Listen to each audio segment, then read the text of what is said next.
Hey everyone, welcome back to my channel.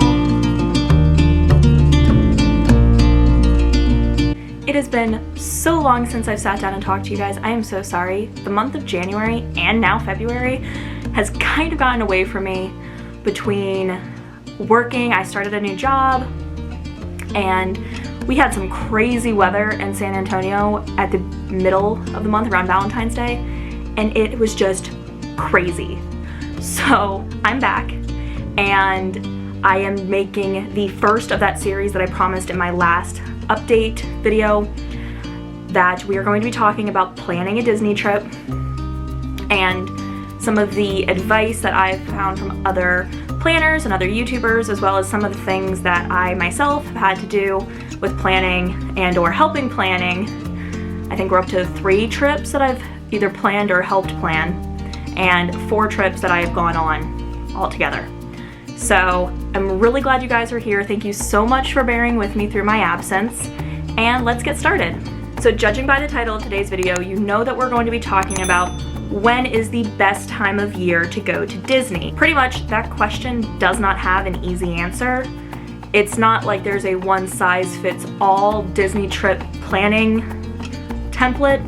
It really depends on you and your family. I highly recommend, even if you feel like you don't need one, getting in contact with a travel agent, specifically one who specializes in Disney vacations, because they're going to be able to help you walk through all of the planning steps. And Disney is a different type of vacation than going to the beach, going to the mountains, going to the lake, whatever your family does normally for a vacation. Disney is not going to be like that. So if you find yourself overwhelmed at all during the process of watching this video, I would recommend getting in contact with a Disney specialized travel agent. Long story short, there is no best time to go to Disney. In years past, you would find YouTube creators who would say, go like right after Christmas, go in September. There used to be a kind of like a grace period where the crowds wouldn't be as busy and the weather was half decent. But now that we have social media, we have YouTube, we have Disney vacation groups on Facebook, it's a little harder to find a perfect time of year where the crowds aren't going to be busy. That once in a lifetime trip of going to Disney World has fortunately become not such a big dream. You can do Disney affordably now, whereas in years past, and I mean way years past, you couldn't.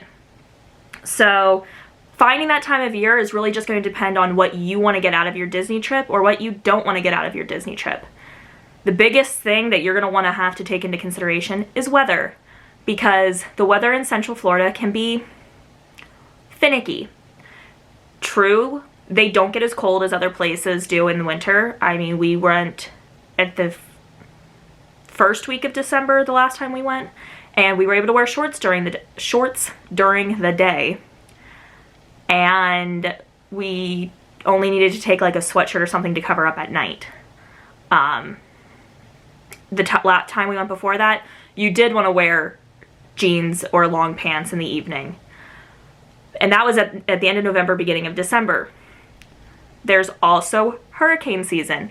Even though Orlando is, like I said, in Central Florida, it's not along either one of the coasts, you do have to deal with hurricane season, which runs from June to November.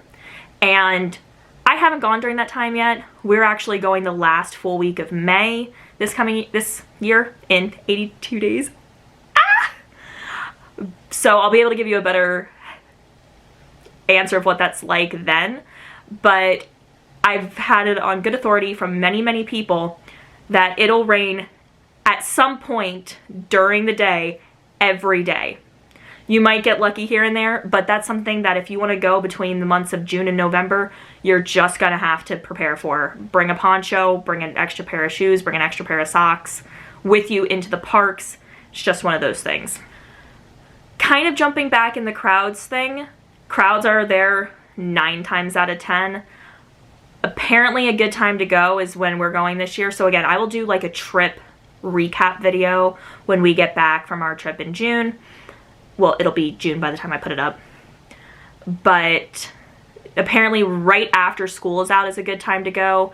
We've gone at the last week of November, like right after Thanksgiving, and also the first week of December, and crowds haven't been that bad. But again, 2020 kind of messed everything up, and obviously park is operating at a specific capacity right now, so I've heard mixed things. If you're planning on going anytime this year, I would highly recommend following other YouTubers who are able to get down to the parks more often, or people who work for Disney, a Disney type of news outlet, so Disney Food Blog. I talk about them a lot on this channel because they're very, very helpful.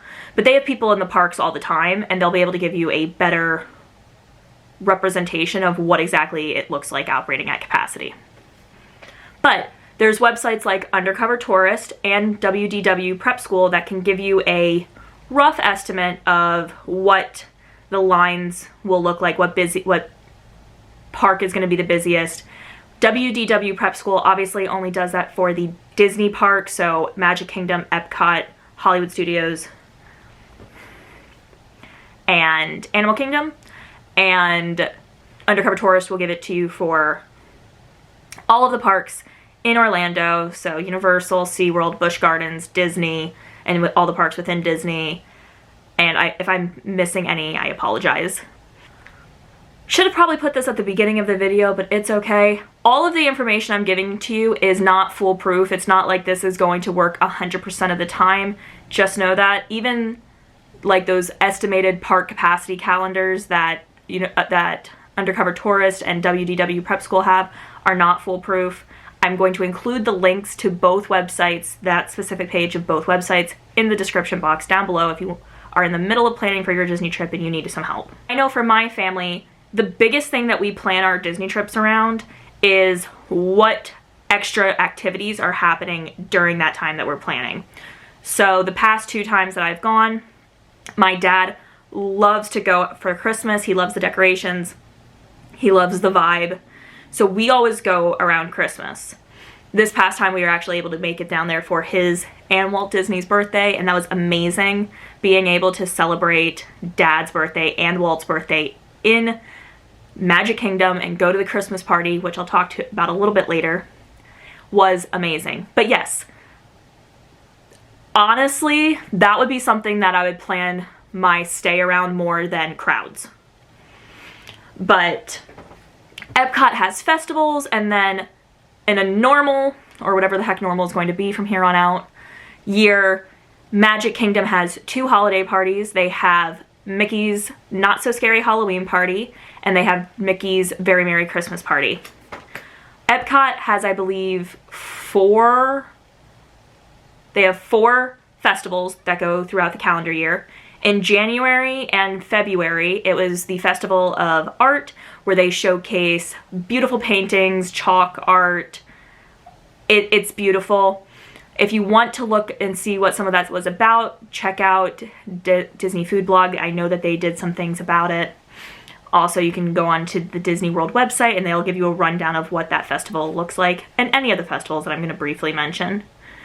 In March through, I think it's the end of May or the middle of June, it is the festival, or the Flower and Garden Festival, my bad.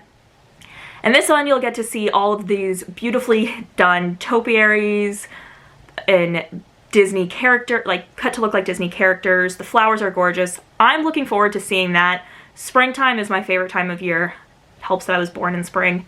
But I love seeing everything come back to life and being full of color, so I'm really looking forward to that. I will have a complete video dedicated just to our day in Epcot and seeing what the Festival of the Flower and Garden Festival has to offer.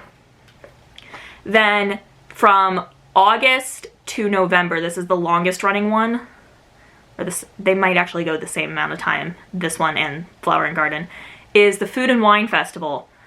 And it's exactly what it sounds. They have amazing food and amazing wines from all of the countries in World Showcase. And we were supposed to go to that one last year, and then things happened. Crap happened.